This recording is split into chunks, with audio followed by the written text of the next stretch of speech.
Good morning student. संस्कार Bharti PG college के online platform पे आपका स्वागत है। आज आप बीए पार्ट सेकंड के फर्स्ट पेपर का टॉपिक है समष्टि अर्थशास्त्र, समष्टिगत अवधारणाएं का अध्ययन करेंगे। इन चीजों का हम आज पढ़ने वाले हैं। कल हम लास्ट टाइम इस चीज के बारे में पढ़ रहे थे कि समष्टि विरोधाभास क्या है, तो आज हम उससे आगे शुरू करते हैं। देखो, सबसे पहले समझने की बात है कि समष्टि विरोधाभास क्या है।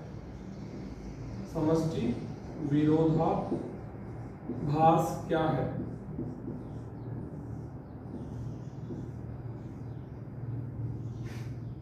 अर्थशास्त्र के वह सभी आर्थिक विश्लेषण जो व्यष्टिगत तो सही साबित होते हैं लेकिन सामूहिक रूप से गलत होते हैं, उन्हें समष्टि विरोधाभास कहते हैं। जैसे बचत करना एक अच्छी आदत है,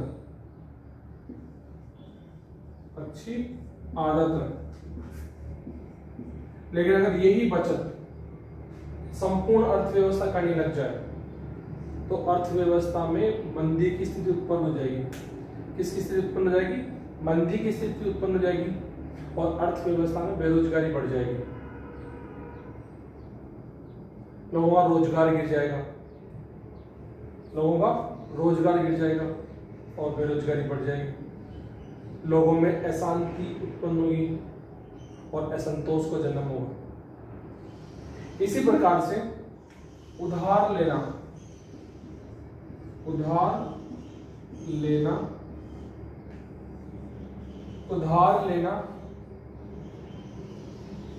एक व्यक्ति के लिए अच्छा हो सकता है, लेकिन अगर संपूर्ण अर्थव्यवस्था एक समय में एक साथ अगर उधार की डिमांड करती है तो ऐसी स्थिति में बैंकिंग व्यवस्था फेल हो सकती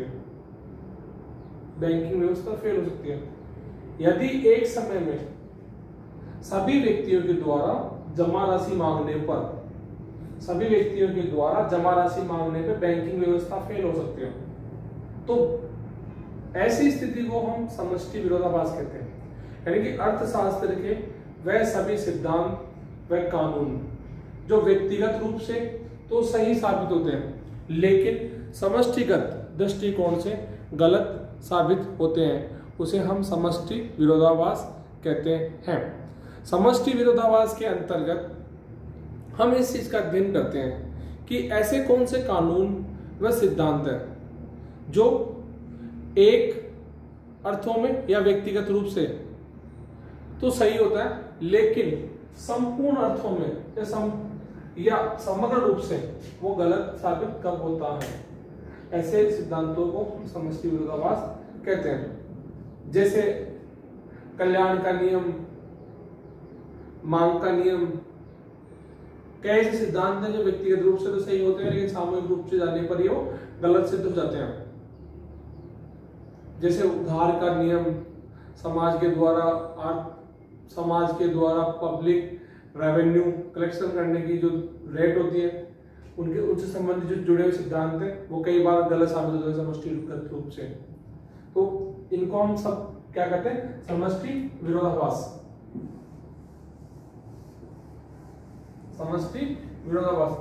अगला जो हमारा समष्टिगत अवधारणा है उसकी अगली अवधारणा है तत्समक,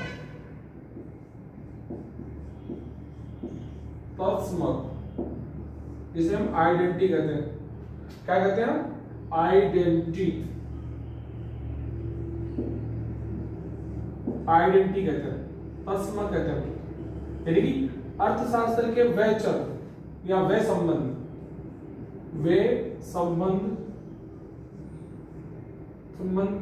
जो परिभाषाओं का आधार भाषाओं के आधार पर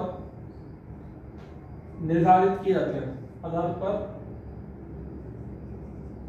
निर्धारित किए जाते हैं उनको तत्समक कहते हैं। जैसे S बराबर I, S बराबर I, यहां पर S बचत है, S बचत है और I निवेश है, I निवेश है, निवेश है, S बचत है और I निवेश है। ये जो संबंध है S का और I का, ये परिभाषाओं के आधार पर तय हुआ है। हम अर्थशास्त्र में ये मान के चलते हैं कि बचत निवेश के बराबर होती है। क्यों? क्योंकि ये आय का वह हिस्सा है जो खर्च करने के बाद बचता है और ये सब अर्थशास्त्र की अवधारणाओं के आधार पर ही तय हुआ है। अर्थशास्त्र की अवधारणाओं के आधार पर भी तय हुआ है कि ये तत्समक है और ये परिभाषाओं के बारे में बात करता है। फाइनल तौर पे मेरा कहना ये कि तत्समक वे हैं जिनमें संबंध परिभाषा आधार पर तय होता है। जैसे C बराबर C प्लस A, यहां पर C का मतलब है कुल उपभोग, C बराबर C बार प्लस A, यहां पे C बार का मतलब होता है ऐसा उपभोग जो आपका कांस्टेंट हो, यानी कि ऐसा उपभोग जो आपको करना ही होगा। जैसे रोटी कपड़ा मकान, ये आपका कांस्टेंट कंजम्पशन है, कांस्टेंट कंजम्पशन है। ए का मतलब आपका ऑटोनोमस कंजम्पशन, यानी कि ऐसा उपभोग जो आपकी आय पे डिपेंड करता हो। अगर दोनों को मिला दे तो ये सी के बराबर होगा। तो ये जो आपका कॉन्सेप्ट है वो परिभाषा के आधार पर तय हुआ है। लेकिन ऐसे समीकरण जो परिभाषाओं के आधार पर निर्धारित होते हैं उनको तत्समक कहते हैं। क्या कहते हैं? तत्समक। आगे बात करते हैं अगला कॉन्सेप्ट की, समष्टि कॉन्सेप्ट, ये है समीकरण।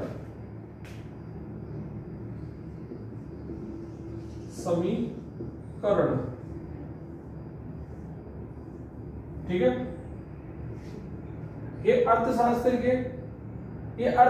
की वह स्थिति होती है जिसमें राइट साइड के चर राशियां और लेफ्ट साइड की चर राशियां बराबर होती है। जैसे y बराबर c प्लस आई, ये इक्वेशन है। हम इसे लेफ्ट हैंड साइड मान लें, इसे राइट साइड मान लें, दोनों साइड में क्या है? बराबर। जैसे ये आपकी कुल आय है, y बराबर हम मानते हैं कुल आय या टोटल इनकम, c बराबर मानते हैं उपभोग, i बराबर मानते हैं निवेश। क्या मानते हैं? निवेश। अगर c को i को जोड़ दो तो आपका ये y के इक्विवेलेंट होता है, क्योंकि हमारी जो कुल आय है उसका दो ही तो हिस्सा है, या तो उपभोग है या निवेश है। तो ये जो कॉन्सेप्ट है दोनों साइड से बराबर है। और अर्थशास्त्र की वह स्थिति है जिसमें राइट साइड के जो ये फैक्टर चर है, ये चर राशि है, ये चर राशि और ये चर राशि है, दोनों बराबर है। अर्थशास्त्र की वह स्थिति जिसमें दोनों तरफ की चर राशियां बराबर हो उनको समीकरण कहते हैं। इसको हम इस प्रकार भी कह सकते हैं y बराबर c प्लस एस। क्यों? क्योंकि i का दो ही तो हिस्सा होता है, या तो कंजम्पशन या सेविंग। इसी कॉन्सेप्ट के आधार पर तो ये तय हुआ था कि c बराबर s, i बराबर s। क्यों? क्योंकि जितना आपका सेविंग होगा उतना ही तो आपका इन्वेस्टमेंट होगा, ऐसा मान के चलते हैं। अगर आपको मान लो किसी व्यक्ति का कंजम्पशन निकालना हो तो y में से सेविंग को लेस कर दे तो आपका कंजम्पशन मिल जाएगा। क्या मिल जाएगा?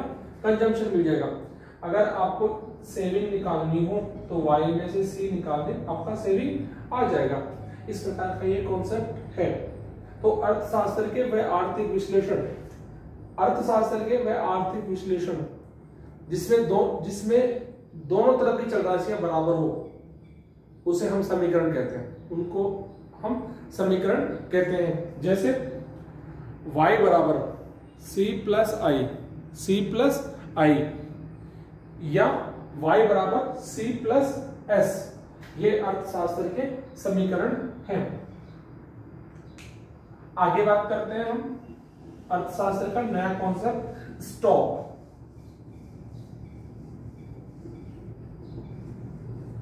Stock STOCK stock.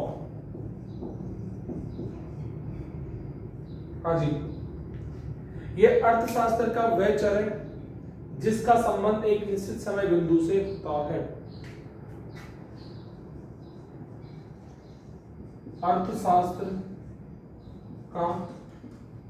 अर्थशास्त्र की वह चल राशि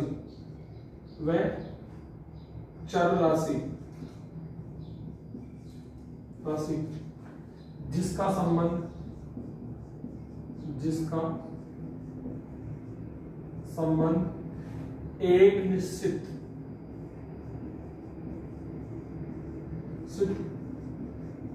समय बिंदु से हो उसे स्टॉक कहते हैं। यानी कि अगर हम बात करें तो हम we are studying in point of time, हम पॉइंट ऑफ टाइम के इसमें स्टडी करते हैं। इसमें स्टडी किसी करते हैं, पॉइंट ऑफ टाइम की स्टडी करते हैं। जैसे लाइट एग्जांपल बता दूंगा आपको मैं। 31 मार्च 2002 in GDP 130 crore million crore. मैंने कहा था 31 मार्च 2002 को देश की जीडीपी 130 करोड़ थी, 130 करोड़ थी। तो ये आपका स्टॉक है। क्यों? क्योंकि इसमें ये जो 31 मार्च 2002 है ये पॉइंट ऑफ टाइम है, पॉइंट ऑफ टाइम है।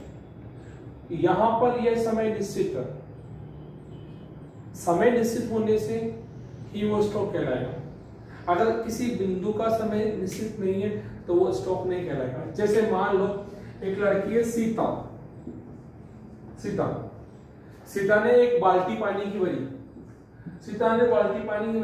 तो 11 o'clock, मैं AM की बात कर रहा हूँ, स्कूल टाइमिंग कॉलेज टाइमिंग की बात कर रहा हूँ, 11 बजे उसके पास 4.5 लीटर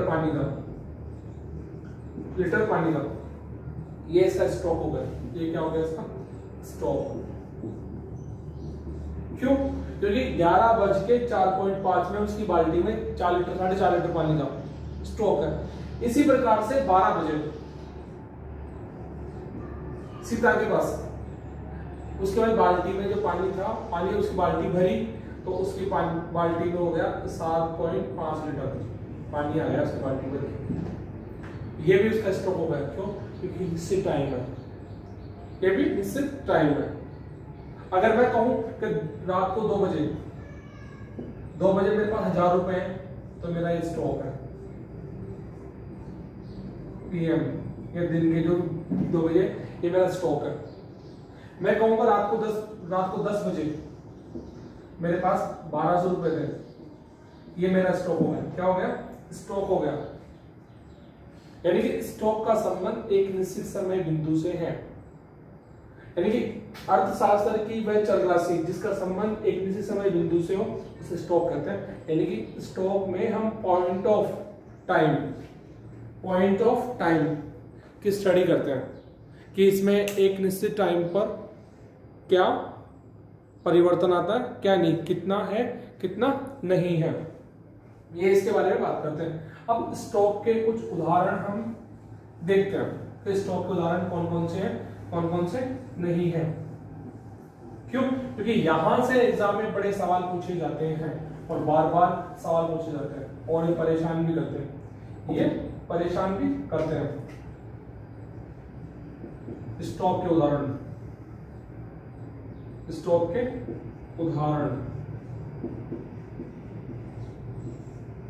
उदाहरण, स्टॉक उदाहरण।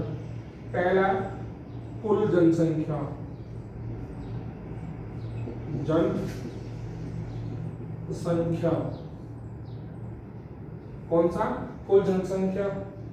कुल श्रम शक्ति, श्रम शक्ति, कुल जनसंख्या, कुल श्रम शक्ति, कुल बेरोजगारी,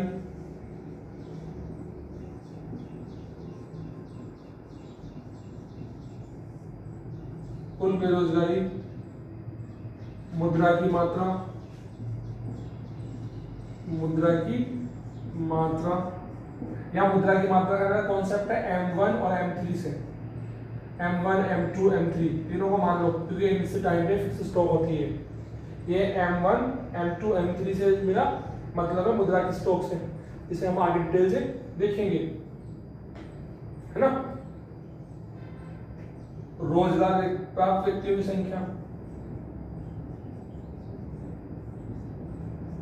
प्राप्त व्यक्तियों की संख्या और विदेशी मुद्रा भंडार, विदेशी मुद्रा भंडार, विदेशी मुद्रा भंडार और पूंजी स्टॉक, पूंजी स्टॉक और बचत। बच्चों में विशेष रूप से ध्यान रखने की बात है कि बचत स्टॉक है, लेकिन बचते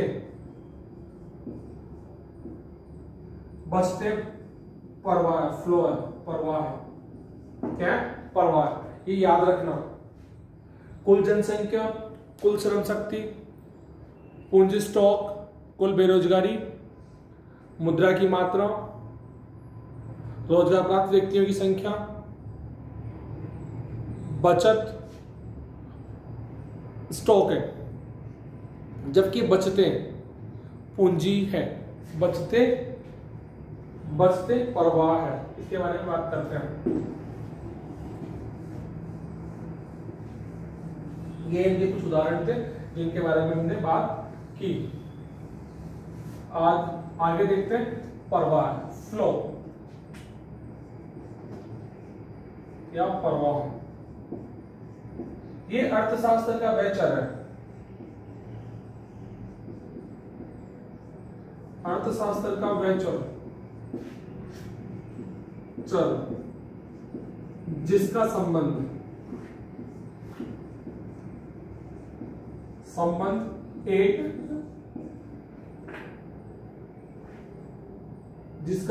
एक निश्चित समय अवधि के लिए हो,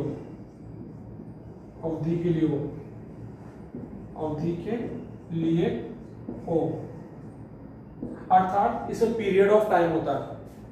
क्या होता है? Period of time. जैसे मैंने एक एग्जांपल लेता हूं, मैं 9:30 पर मैं कॉलेज पहुंचता हूं। जब कॉलेज पहुंचता हूं तो मेरे पास 1000 रुपए होते हैं, तो ये मेरा स्टॉक है। ये मेरा क्या स्टॉक है।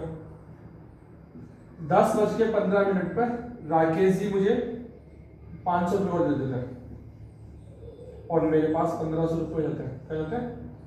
तो राकेश जी 500 रुपये देते हैं और मेरे पास 1500 रुपये होते हैं। कितने होते हैं? 1500 रुपये 10:15 पे। ये भी मेरा स्टॉक है, ये भी मेरा क्या स्टॉक है। 9:30 पे 1000 रुपये मेरे पास थे, 10:15 पे मेरे पास में 1500 रुपये थे। ये मेरा स्टॉक है। लेकिन इन 45 मिनट्स में मेरे पास जो चेंज आया वो मेरा फ्लो है, मेरा प्रवाह है, मेरा प्रवाह है। ये 45 मिनट से मेरे पास चेंज आया 500। कितना चेंज आया? 500। ये मेरे पास में प्रवाह है। यानी कि अर्थशास्त्र की वह चल राशि जिसका संबंध एक निश्चित समय अवधि से हो उसे हम प्रवाह कहते हैं, प्रवाह कहते हैं। जबकि स्टॉक का संबंध एक निश्चित समय बिंदु से होता है, जबकि प्रवाह का संबंध एक निश्चित समय अवधि से होता है। एक मैं दूसरा एग्जांपल और लेता हूं, एक सिंपल सा एग्जांपल है। मान लो 31 मार्च 2011 को देश की जीडीपी ये 100 करोड़ थी। ये स्टॉक है, ये क्या है? स्टॉक, सॉरी ये क्या थी? स्टॉक। 31 मार्च 2012 को ये बढ़ के हो गए 130 करोड़। ये भी स्टॉक है, ये भी क्या? स्टॉक है। लेकिन इस एक साल भर में जो चेंज आया, ये पहले कितना था? 100 था, अब 130 हो गया। तो चेंज कितने का गया? 30 का। 30 का फ्लो है, फ्लो है। एक अर्थशास्त्री है एडवर्ड सिपेडो कहते हैं कि एक निश्चित समय अवधि में जो परिवर्तन आता है उसे फ्लो कहते हैं। एडवर्ड सिपेडो एक बड़ा फेमस उदाहरण देता है। एक मेरे एक दोस्त है जो 11 बजे उसके बैकेट में पानी होता है 7 लीटर, और जब वो 12 बजे पहुंचते हैं तो उसके बैकेट में पानी होता है 10 लीटर। ये जो चेंज है 7 और 10 है, ये इसका स्टॉक है। इसमें जो चेंज आया 3 लीटर इस 1 आवर में, ये इसका फ्लो है। तो अर्थशास्त्र के व आर्थिक विश्लेषण जिनका संबंध एक निश्चित समय अवधि से हो उसे हम प्रवाह कहते हैं, और वह विश्लेषण जिनका संबंध पॉइंट ऑफ टाइम से हो उसे हम स्टॉक कहते हैं। स्टॉक कहते हैं। अब स्टॉक के प्रवाह के उदाहरण देखते हैं। स्टॉक और फ्लो ये हमारे लिए बड़ा इंपॉर्टेंट क्वेश्चन है। यहां से प्रति वर्ष 20 मार्क्स के क्वेश्चंस आते हैं, जिसे हमें देखना है। प्रवाह के कुछ उदाहरण है विशेष तौर से, जैसे जीडीपी में वृद्धि, इसके उदाहरण है राष्ट्रीय आय, फ्लो, राष्ट्रीय आय, एनआई, नेशनल इनकम। कौन सी इनकम? National income. दूसरी है राष्ट्रीय बचत, राष्ट्रीय बचत और बचते याद रखना। कुल पूंजी में वृद्धि, कुल पूंजी में वृद्धि ये इसका उदाहरण है। वार्षिक घाटे में वृद्धि,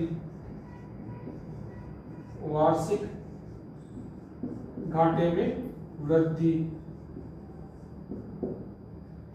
विदेशी मुद्रा भंडार में वृद्धि, विदेशी मुद्रा भंडार में वृद्धि, भंडार में वृद्धि ये इसके उदाहरण हैं। इनके अलावा बहुत सारे उदाहरण हैं, जैसे वार्षिक विकास दर, वार्षिक विकास दर ये याद रखना बेटा, ये इंपॉर्टेंट है, ये वेरी वोस्ट है। यहां सवाल पूछते हैं कि वार्षिक विकास दर क्या है? स्टॉक है, फ्लो।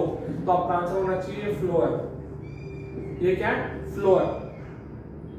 दूसरा ये बचत, ये भी फ्लो है। जबकि बचत स्टॉक है। बचत क्या? स्टॉक है। तो ये इसके कुछ उदाहरण है जिनको अपने को ध्यान देना चाहिए।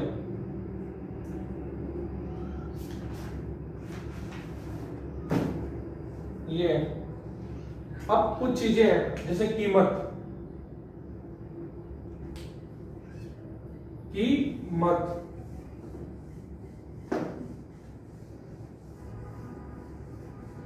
के बारे में सुना है? कीमत क्या है?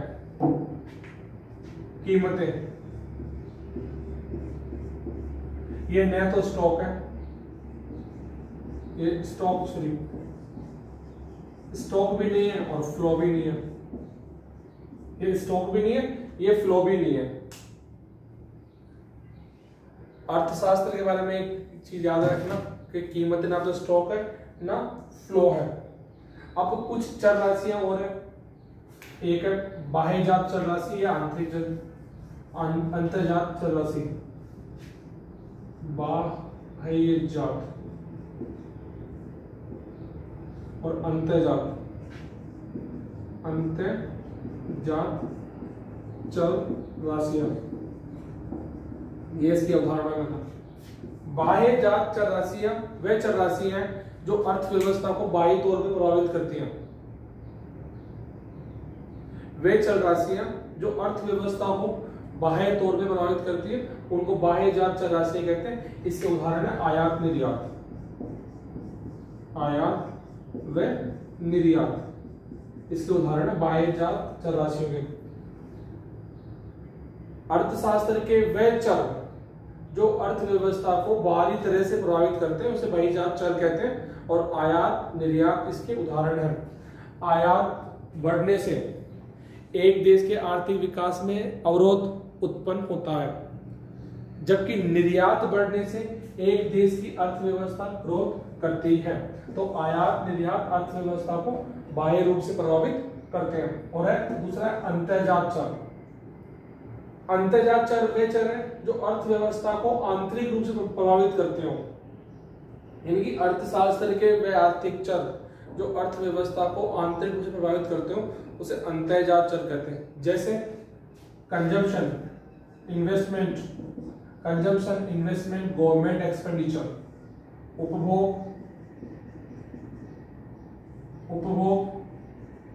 निवेश और सरकारी खर्च। इसे आप जी कहते हैं, इसे सी कहते हैं, इसे आई कहते हैं। ये वो चर राशियां हैं जो अर्थव्यवस्था को आंतरिक रूप से प्रभावित करते हैं।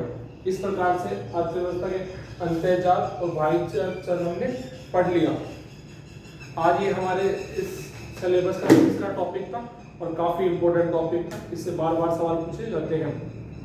मुझे आशा और उम्मीद है कि आपको ये वीडियो लेक्चर पसंद आया होगा।